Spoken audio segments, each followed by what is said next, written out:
Hello fellow outsiders and welcome to this cabin update. There are two things that I wanted to accomplish when I came into the bush this time.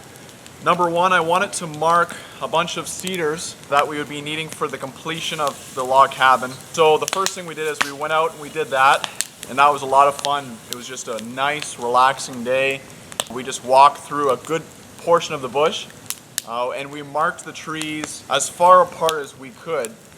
So that we can selectively log what's there. We never want to log a bunch of cedars in one spot because that's not healthy for the forest. But if we log the cedars over a greater distance, then that actually helps improve the health of the forest by taking some of the trees out that would be blocking other trees from growing bigger and faster.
So that was really nice. We really appreciated doing that with my dad. Later on, Jag joined up with me and we got the tractor out for the first time this winter, and it ran like a charm. I just love that old tractor.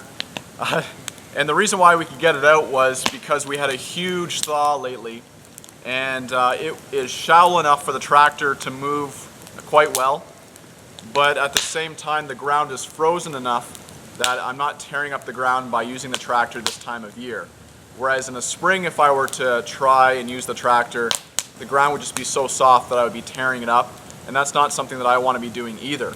So today was a perfect day to get the tractor out and to locate all of the poplars that we had felled, and we started moving the poplar logs to the cabin site, to the sawmill, so that we can start processing them whenever we want.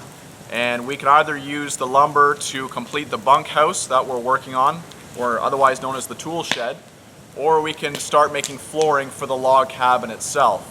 But just having a couple of poplar logs here at the site that are ready to go is really exciting, because I didn't think we'd be able to get started that early.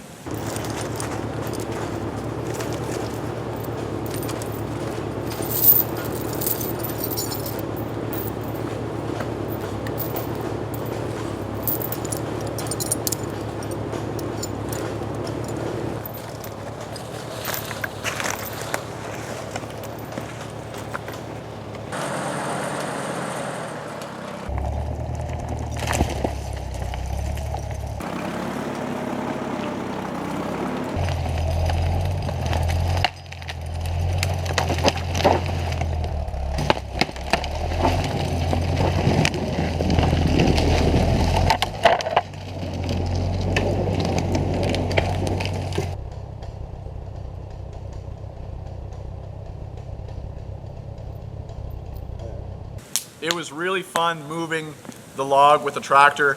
We kind of had this this log train going with the tractor in the front and the big poplar log in the center, and we strapped on the sledge at the end, kind of like the caboose, with all of our supplies. So it was kind of neat pulling it through the bush like that. So I guess we'll call it the bush train from now on.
I'd like to say a big thank you to the flashlight company ThruNite for supporting this channel.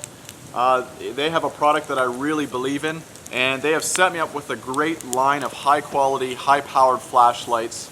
With what I'm doing out here in the bush, I often find myself out here in the dark, and I have come to rely upon ThruNite's flashlights to help me do what I need to do, to help me safely get out and get back home. You know, during the winter time, the days are so short and the darkness comes fast. And so I always have a good line of flashlights with me from ThruNite to help me. The flashlight that I have with me is the Archer 2A V3. And what's really neat about it is it has a clip right on it, so like a tactical EDC style flashlight. And so I have it clipped here to the top of my jacket so that I can walk around hands-free with it. It has a firefly mode, which is what you see now. As well, it has a low mode, medium, and high, which is 500 lumens at its brightest. It runs off of 2 AA batteries that are easy to buy, easy to replace. The Archer flashlight is very lightweight. It's only 48 grams without the batteries in. It's also extremely strong and durable. That's because it's made of aircraft grade aluminum. As well, it also lasts an extremely long time on a single charge.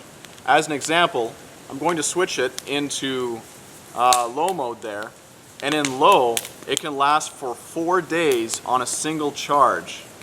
And if I switch it into firefly mode, which is this mode, it can last for 17 days on a single charge. In addition to its 4 light settings, it also has a strobe mode,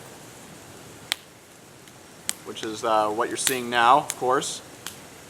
And it's great for getting attention if you're in a situation where you need to get someone's attention. For example, if you're stranded and alone and you need to signal an airplane that's flying overhead, or signal someone who's far away and you just need to grab their attention. The strobe mode is great for that.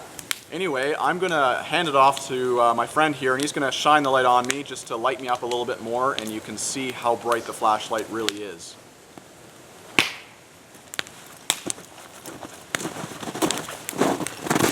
There you go. Now the Archer flashlight is shining directly on me, and you can see how intensely bright it is. The Archer flashlight makes a phenomenal camping style flashlight, and for obvious reasons I don't think I need to explain it further to you. It is just so lightweight, easy to carry, yet very powerful for only using a couple of AA's, and long lasting as well. And so it is a flashlight that I will be keeping on me from now on. Anyway guys, that's it for now. We're going to pack up and head out of here for the day. Thank you for watching. I'm the Outsider saying, until next time.